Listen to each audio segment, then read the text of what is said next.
এয়া অলপ আমুল পনীৰ লৈ লৈছোঁ। এয়া আলু আৰু বিলাহীটো মই প্ৰেছাৰত দি 2টা চিটি মাৰি লৈছোঁ।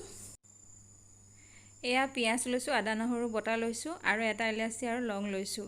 আপোনালোকে ইচ্ছা কৰিলে জলকীয়া দিব পাৰে আৰু দালচেনি দিব পাৰে। এয়া কেৰাহীত তেল গৰম হৈ আহিছে। এতিয়া পিঁয়াজখিনি দি এইখিনি লৰাই আছোঁ।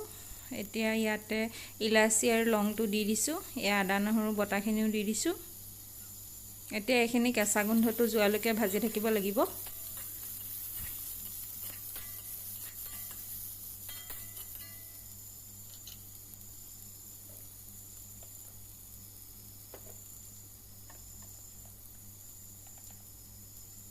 এয়া অকণমান জিৰা পাউডাৰ আৰু ধনিয়া পাউডাৰ দি দিছোঁ।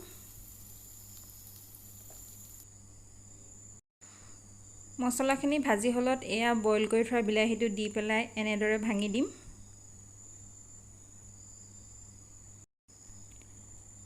এতিয়া হালধি আৰু নিমখ আন্দাজমতে দি দিম।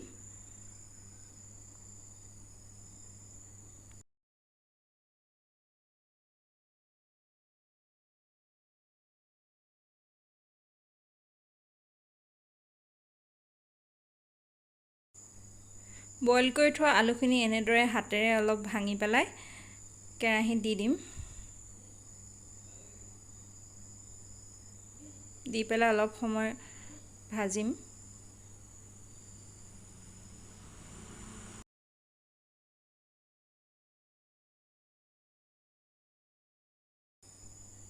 তিনিমিনিটমান সময় ভজাৰ পাছত এতিয়া ইয়াতে পনীৰখিনি দি দিম।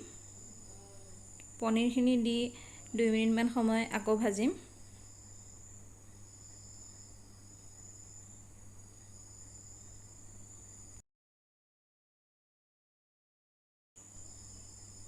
এতিয়া এইখিনিত মই জোখমতে পানী দি দিছোঁ।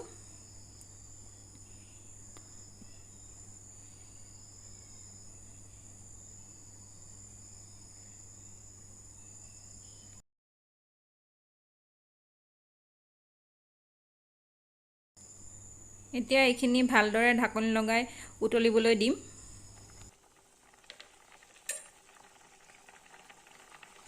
দহ মিনিটমান সময় উতলোৱাৰ পাছত ইয়াতে অকণমান এতিয়া কচুৰি মেথি দি দিম।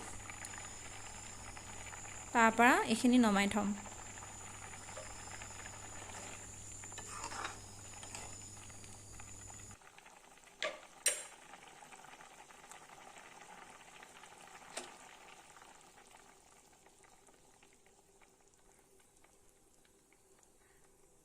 এয়া মোৰ আজিৰ ৰেচিপি তৈয়াৰ হৈ গ'ল।